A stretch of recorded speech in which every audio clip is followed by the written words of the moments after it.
Statue of লিবার্টিতে আমি একদিন স্বাধীনতার মূর্তির সামনে দাঁড়িয়ে। নিউ ইয়র্ক হারবারের বাতাস, নৌকার শব্দ আর চোখের সামনে সবুজাভ এক দৈত্যাকার মূর্তি। আজ আমি এসেছি লিবার্টি আইল্যান্ডে। স্বাধীনতা বিশ্বকে আলোকিত করছে। এই এক বাক্যের ভেতরে লুকানো আছে কত ইতিহাস, কত গল্প। লিবার্টি আইল্যান্ডে আসতে হলে ব্যাটারি পার্ক বা লিবার্টি স্টেট পার্ক থেকে ফেরি ধরতেই হয়।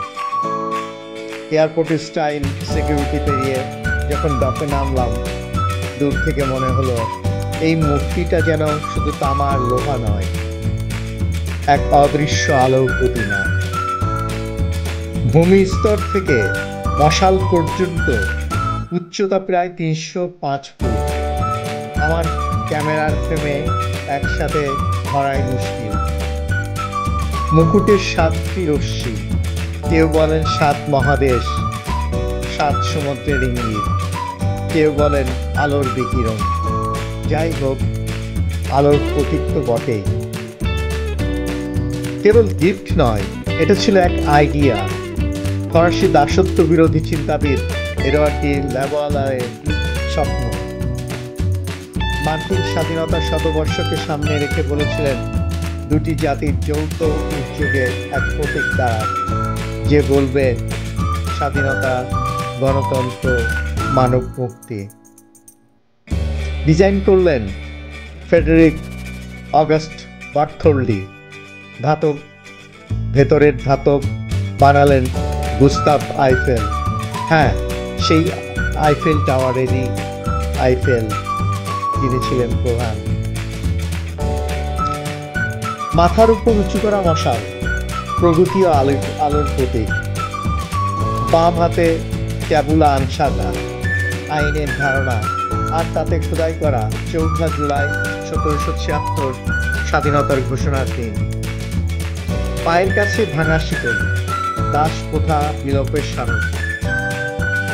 লিবার্টাস, রোমান স্বাধীনতার দেবী, তারই অনুপ্রেরণা এই মূর্তি, এই স্ট্যাচু। আর একটা ছোট্ট শিল্প রহস্য রয়েছে সেখানে। তার দ্বিতীয় আঙুলটা বুড়ো আঙুলের চেয়ে একটু লম্বা। একে বলে গ্রিক ফুট। ধ্রুপদী শৈলীর নান্দনিকতা। আপনি কি জানেন, পুরো চামড়া 2.4 মিলিমিটার তামার পাত, ভেতরে লোহা বা ইস্পাতের অস্থি, বাতাসে নড়াচড়া করতে পারে এমনভাবে ডিজাইন করা, তাই টেকসই। প্যারিসে তৈরি, খোলা, ক্রেটে ভরা, জাহাজে আনা। বেডলোস আইল্যান্ডে, আজকে লিবার্টি আইল্যান্ড আবার জোড়া লাগানো। আমি পাদদেশে ঢুকে এলিভেটরে উঠে অবজারভেশন ডেকে দাঁড়ালাম। হারবারের বাতাসে যেন ইতিহাসের গন্ধ। মুকুটে ওঠার টিকিট সীমিত, ভেতরে সর্পিল সিঁড়ি, সরু, ঘাম ঝরা একটা চড়াই। উপরে ছোট ছোট জানালা। সেখান থেকে ম্যানহাটনকে দেখে মনে হলো স্বাধীনতা আসলে এক লম্বা সিঁড়ি, দৃঢ় পায়ে ওঠা লাগে। এলিস আইল্যান্ডের খুব কাছে দাঁড়িয়ে এই মূর্তিকে লক্ষ লক্ষ মানুষ প্রথম আলো বলে দেখেছে। এমা লাজারাসের কবিতা the new colossus, give me your tired, your poor, ক্লান্ত দরিদ্র আশ্রয়হারা সবাইকে স্বাগত জানাবার সেই মানবিক আহ্বান আজও উচ্চারিত হয়। ব্ল্যাক টম 1916 সালের ঘটনা। তার একটা ধাক্কা লেগেছিল। 2 বিশ্বযুদ্ধ, হারিকেন, শাটডাউন, সবকিছুর মাঝেও টিকে আছে সে। 1984 থেকে 86-তে বড়সড় রেস্টোরেশন, পরে আধুনিক জাদুঘর। আজ সে শুধু অতীত নয়, বর্তমানেরও এক জীবন্ত ক্লাসরুম। লিবার্টি আইল্যান্ড থেকে ফেরার সময়ে বুঝলাম, স্বাধীনতা একদিনে পাওয়া যায় না, গড়ে ওঠে শত বছরের আলোচনা, সংগ্রাম, সংস্কার আর মানবিক সাহসে। মশালের আগুনটা যেন আমার ভেতরেও জ্বলে উঠল, অন্ধকার চিরে আলোর পথ দেখাতে।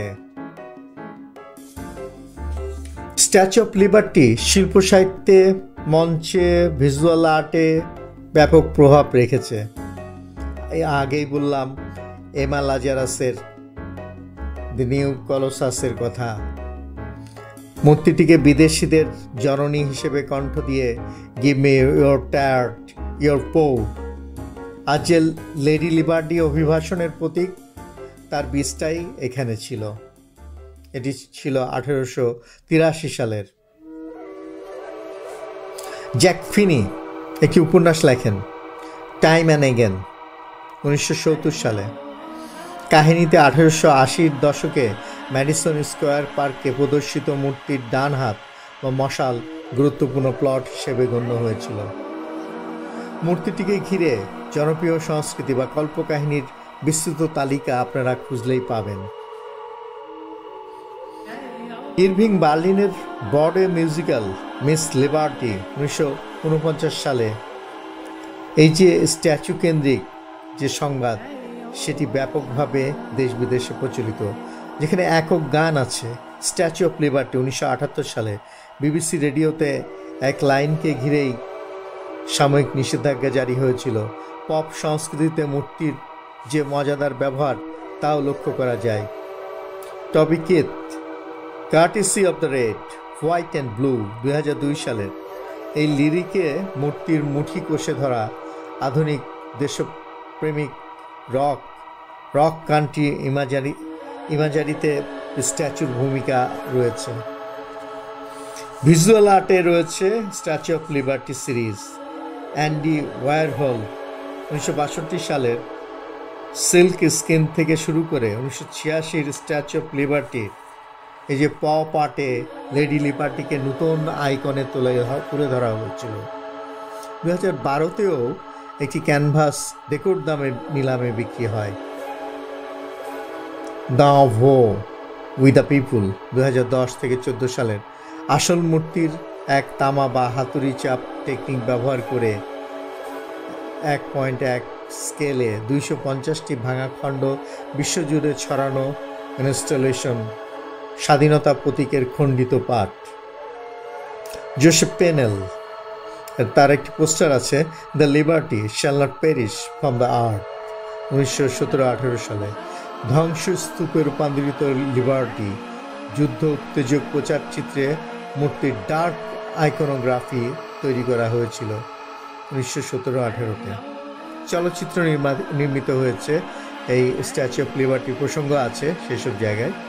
হিচককের স্যাবুটুর 1942 সালের টর্চের উপর ক্লাইম্যাক্স তৈরি করা হয়েছিল সেই ছবিতে। প্ল্যানেট অফ দ্য অ্যাপস 1968 সালে বালিতে আধা ডুবন্ত মূর্তি, সিনেমা ইতিহাসের সবচেয়ে আইকনিক সমাপ্তিগুলোর একটি। ঘোস্টবাস্টার্স 2 1989 সালে জীবন্ত মূর্তির হাঁটা নিউ ইয়র্কের মিথকে জাগিয়ে দিয়েছিল সেদিন।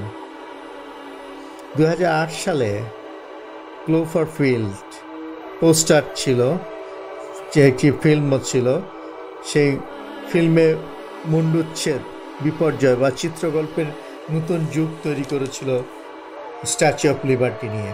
এইভাবে শিল্প সাহিত্যের অন্বেষণ করলে আরও অনেক কিছু পাওয়া যাবে। স্ট্যাচু অফ লিবার্টিতে দাঁড়িয়ে আমার কি মনে হয়েছিল সেটি বলে আমি শেষ করি। আমি আজকের একদিন আমি এখানেই শেষ। দেখা হবে আবার আরেকটি আইকনিক যাত্রায়।